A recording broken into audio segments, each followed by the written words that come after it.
Hello students, मैं उदय सिंह एक बार फिर से आपके साथ हाजिर हूँ अपना नया टॉपिक लेकर। और आज मैं आपको पढ़ाने वाला हूँ लोकतंत्र के बारे में। देखिए, लोकतंत्र जैसी जो चीज़ है या नाम है, आई होप आपके लिए नया नहीं होगा, क्योंकि आप एक ऐसी ही शासन व्यवस्था में रहते हो। क्योंकि ये जो भारत है, यहाँ पर एक लोकतांत्रिक शासन प्रणाली है जिसके तहत हम रहते हैं। तो इसलिए मैं कह रहा हूँ, ये आपने ये शब्द पहली बार नहीं सुना होगा, इससे पहले भी ये लोकतंत्र आपने सुना ही होगा।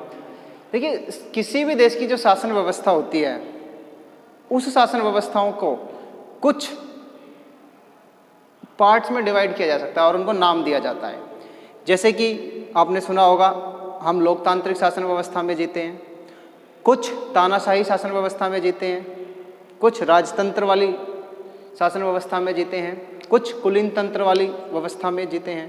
तो शासन के अगर हम स्वरूपों में, शासन को स्वरूपों के हिसाब से बांटें, तो हम यहाँ पर मुख्य रूप से 3 भागों में बांट पाएंगे।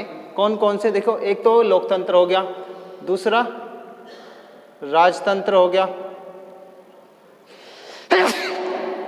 और तीसरा कुलीन तंत्र हो गया। ठीक है, कौन कौन सा?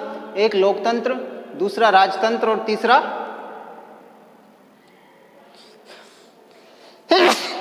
कुलीन तंत्र। 1, 2 और 3, इन 3 रूप से मोटा मोटी हम बांट सकते हैं। इन 3 रूपों में बांटा है, अरस्तु ने भी बांटा है, और इसके अलावा रूसो ने भी बांटा है, और इसी प्रारूप में बांटा है प्लेटो ने। ठीक है, प्लेटो ने भी इसी प्रारूप में इन्हें बांटा है, और कई विचारकों ने इसी प्रारूप में बांटा है, राजतंत्र, कुलीन तंत्र और लोकतंत्र। देखिए, राजतंत्र में क्या होता है? राजतंत्र में एक राजा होता है और उस राजा का बेटा ही राजा बनता है, और वही शासन का प्रमुख होता है राजतंत्र में, यानी कि राजा का राज होता है। ठीक है, किसका? राजा का राज होता है।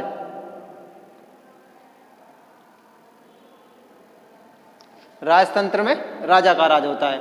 कुलीन तंत्र में क्या होता है? कुलीन तंत्र में कुछ पढ़े लिखे लोगों का, उच्च कुल वर्ग के, जो उच्च जाति या उच्च कुल के लोग होते हैं, पढ़े लिखे होते हैं, उन पढ़े लिखे वर्गों का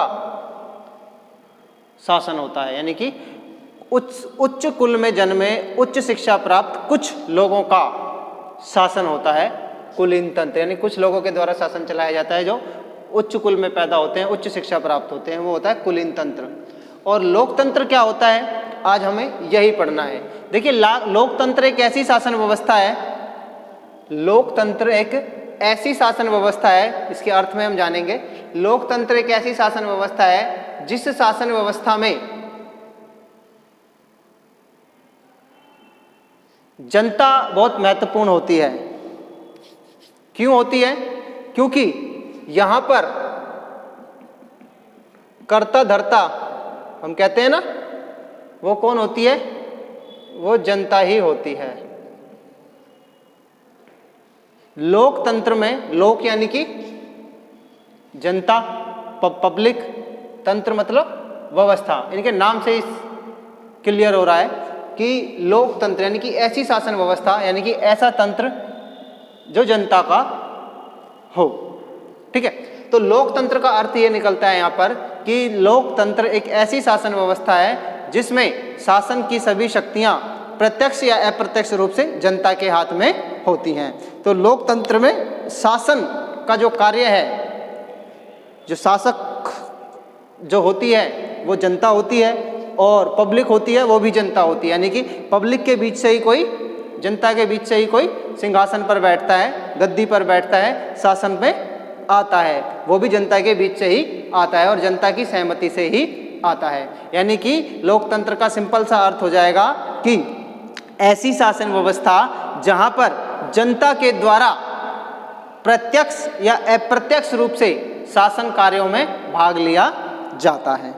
अब ये देख लीजिए, देखिए ये तो हो गया अर्थ। इसकी एक स्टेटमेंट बहुत फेमस है लोकतंत्र के बारे में, अमेरिका के राष्ट्रपति अब्राहम लिंकन की।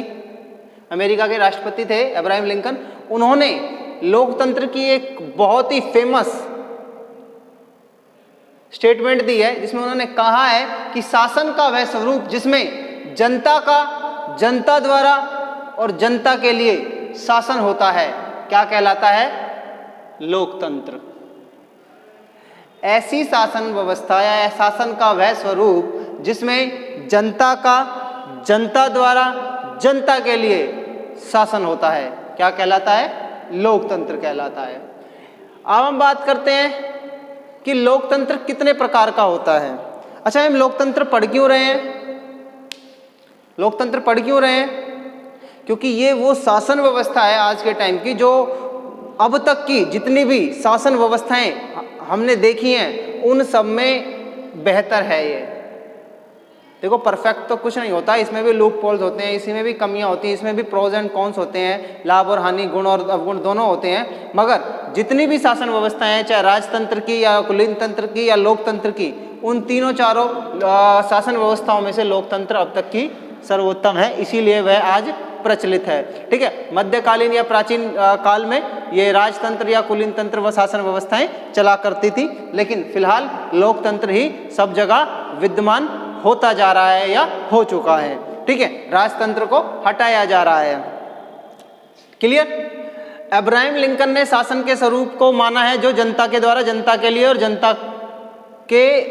जनता का शासन हो। ठीक है, और इसमें जो लोकतंत्र के जो भेद हैं, भेद से मतलब है कि लोकतंत्र कितने प्रकार का होता है।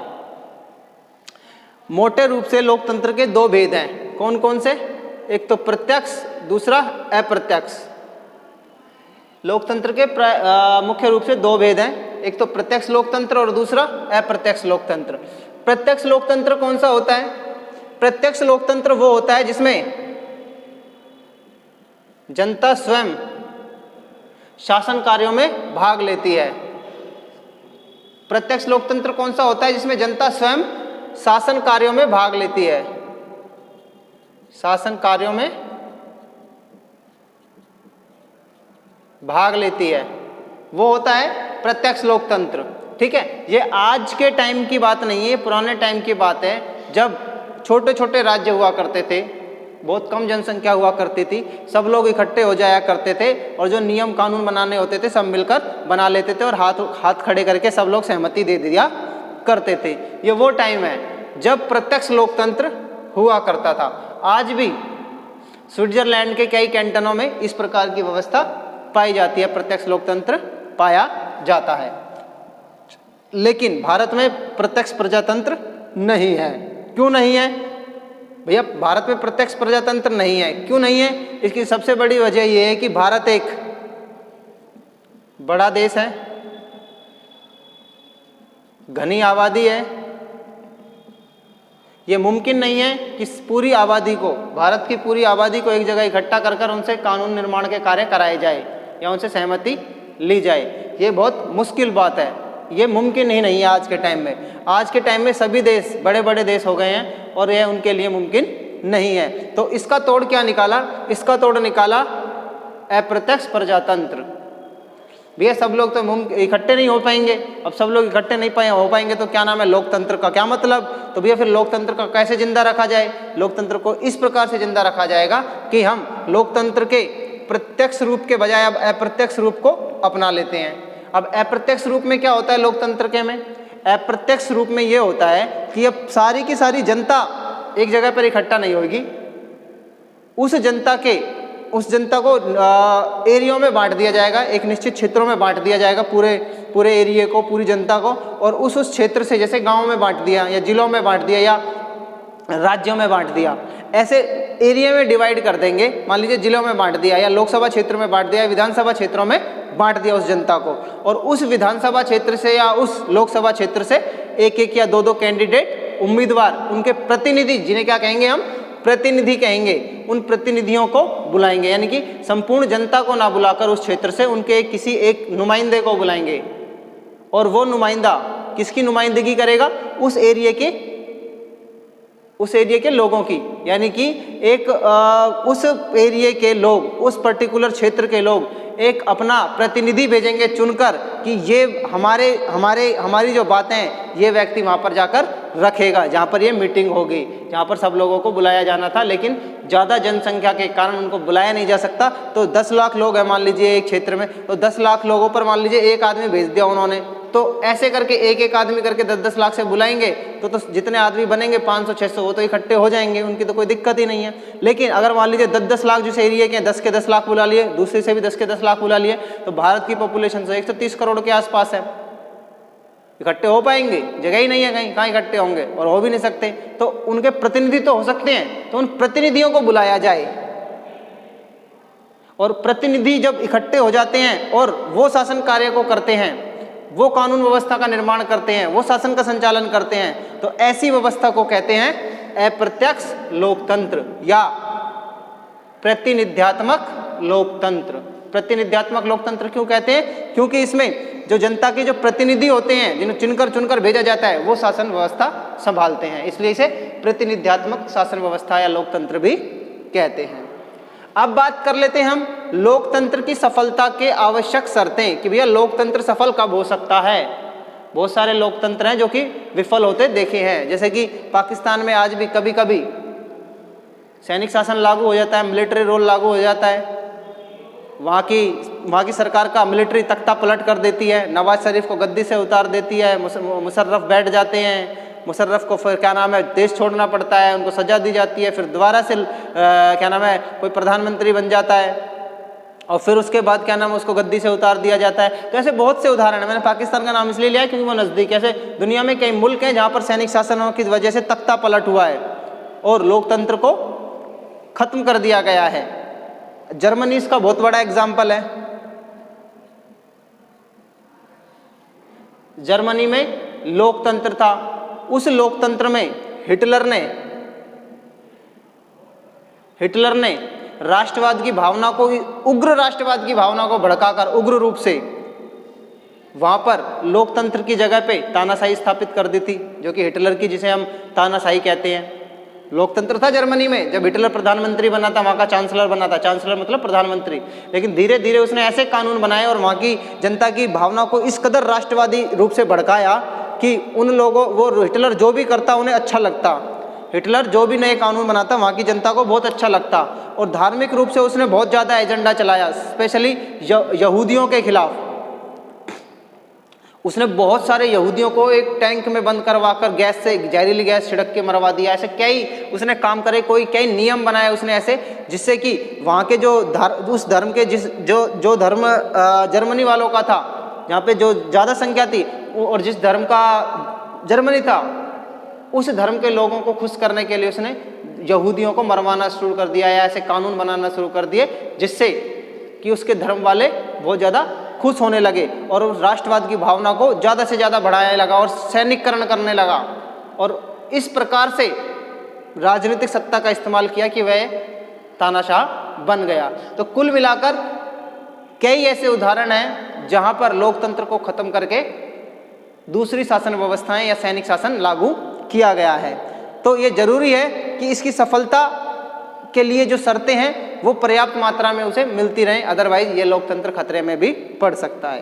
देखिए, इसकी लोकतंत्र की सफलता की आवश्यक शर्तों में आता है, पहला तो नागरिकों का नैतिक उत्थान।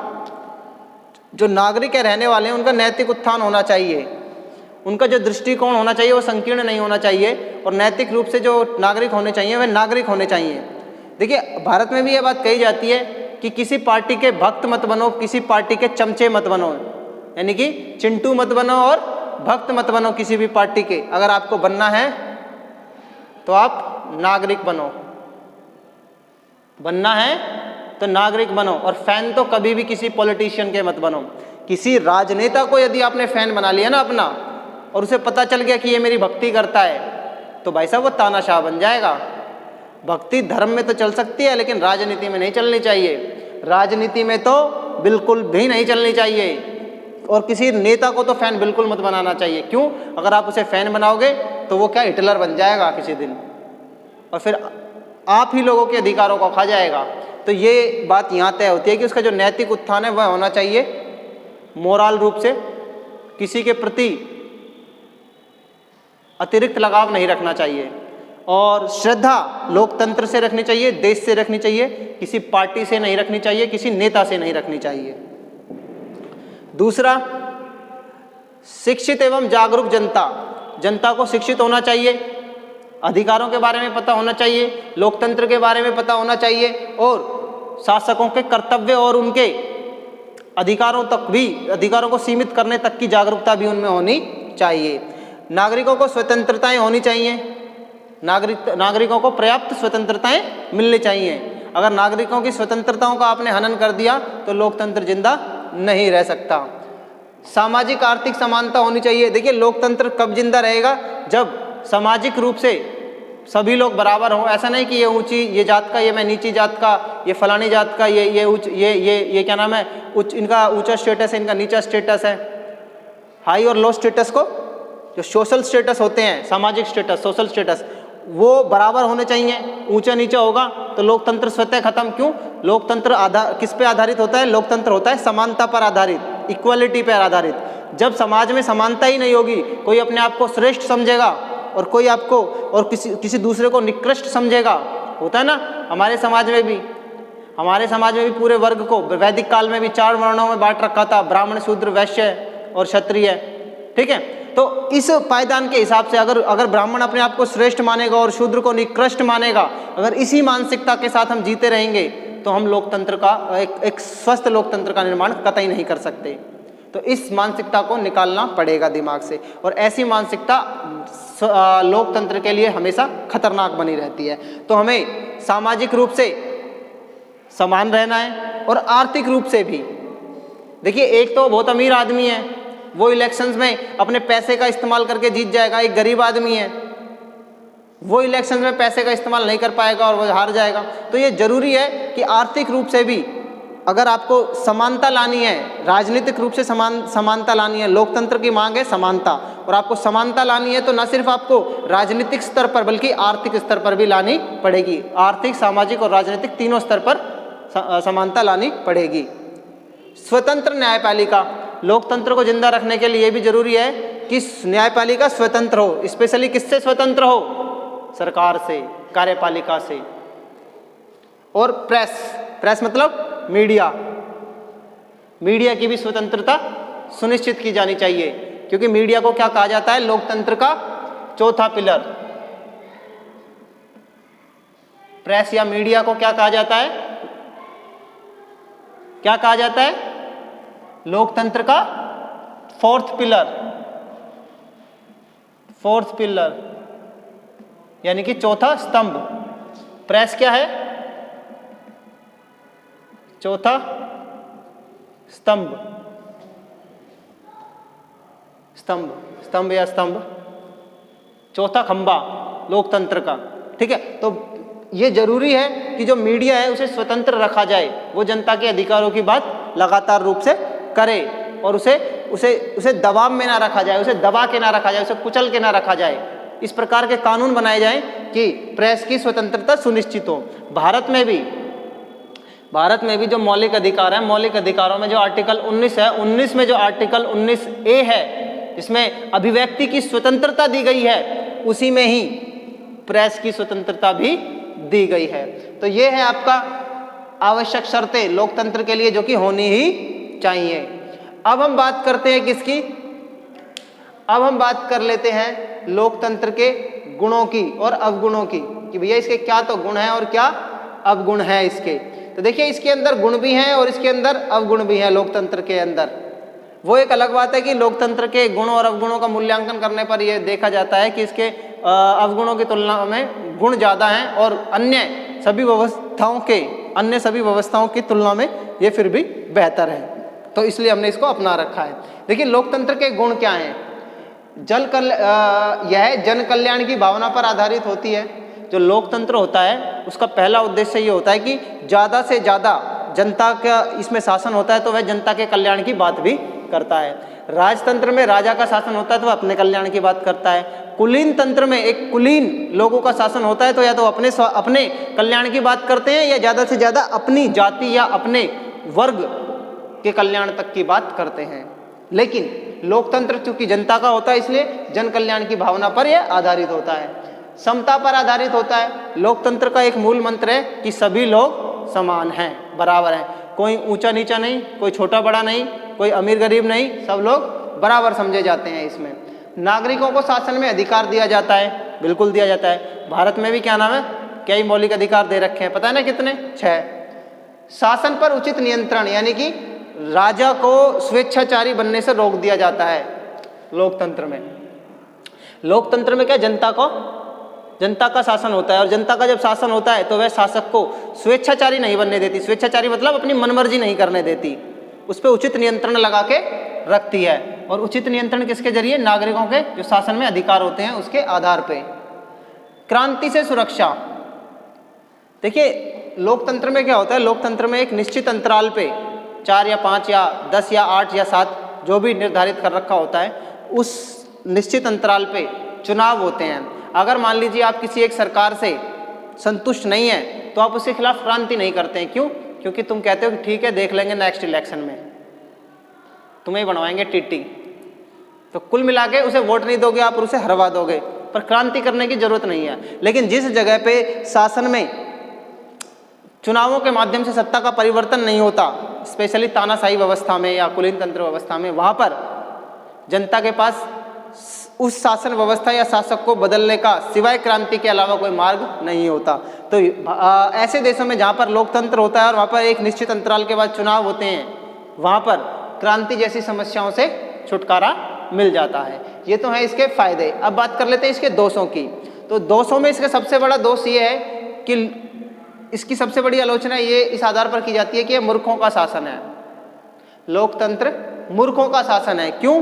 क्योंकि इसमें गधे घोड़े सभी पार्टिसिपेट करते हैं और सबको बराबर समझा जाता है, ऐसा मानना है। देखिए कुछ लोगों के अंदर राजनीतिक क्षमता कुशाग्र होती है, कुछ लोग वेल एजुकेटेड होते हैं और कुछ लोग बिल्कुल भी समझते नहीं हैं चीज़ों के बारे में, खासकर राजनीतिक ज्ञान के बारे में, खासकर पॉलिटिक्स के बारे में, खासकर नीतियों के बारे में, खासकर अंतर्राष्ट्रीय राजनीति के बारे में, इनके बारे में जो जानते नहीं है, खासकर अर्थव्यवस्था के बारे में, उन लोगों को भी यहाँ पर बराबर का अधिकार मिलता है इलेक्शन लड़ने का और मंत्री बनने का। और लोकतंत्र की सबसे बड़ी खासियत ये है, स्पेशली भारत जैसे देशों की, कि यहाँ पर एक अंगूठा छाप आदमी भी शिक्षा मंत्री बन सकता है। उसके लिए कोई योग्यता नहीं है, अंगूठा छाप आदमी भी शिक्षा मंत्री बन सकता है।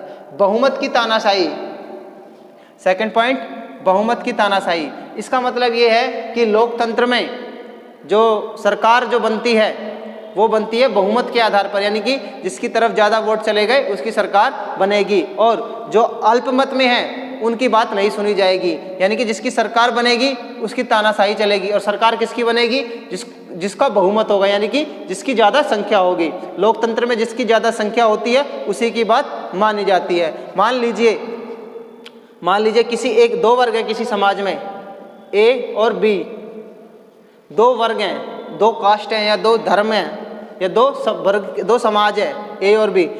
इसके 51% लोग हैं और इसके 49% लोग हैं, तो 51% हो जाएगा और वो अपनी तानाशाही से उनकी सभी मांगों को, उचित और अनुचित सभी मांगों को दबाते चले जाएंगे। क्यों? क्योंकि बहुमत किसके पास है? ए वालों के पास है 51%, यानी कि इनके पास सिर्फ 2% ज़्यादा होने से इनकी तानाशाही चलेगी।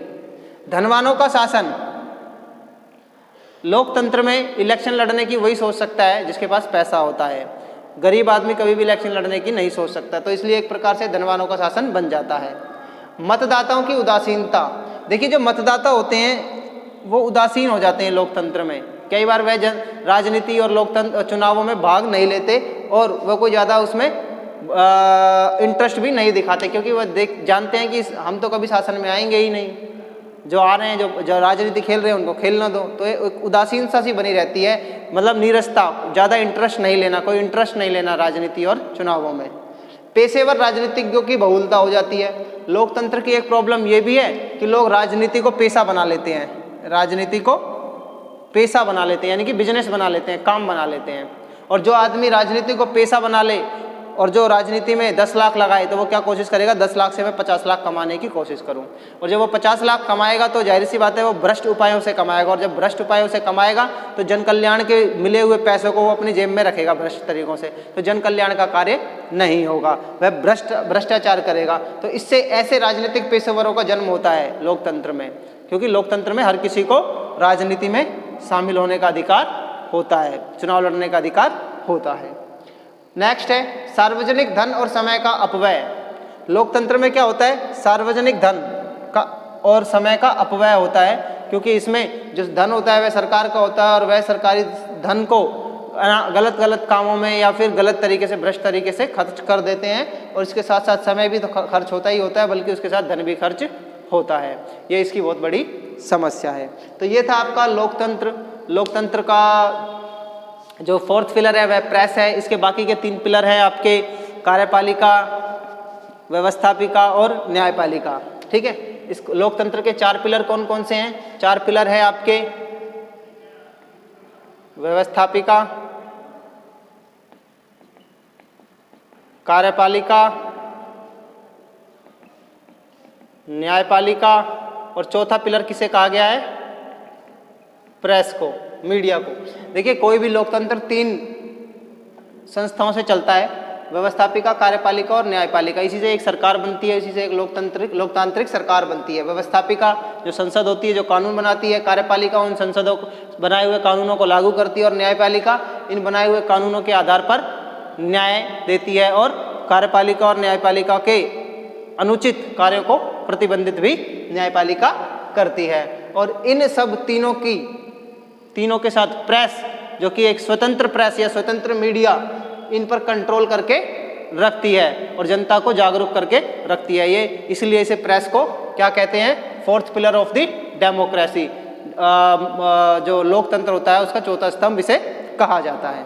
ठीक है, तो ये था आपका लोकतंत्र, इसका अर्थ, इसकी परिभाषा, इसकी सफलता के लिए आवश्यक शर्तें, इसके गुण और इसके दोष। आई होप आपको समझ में आ गया होगा। आज के लिए बस इतना ही काफ़ी है। Thank you.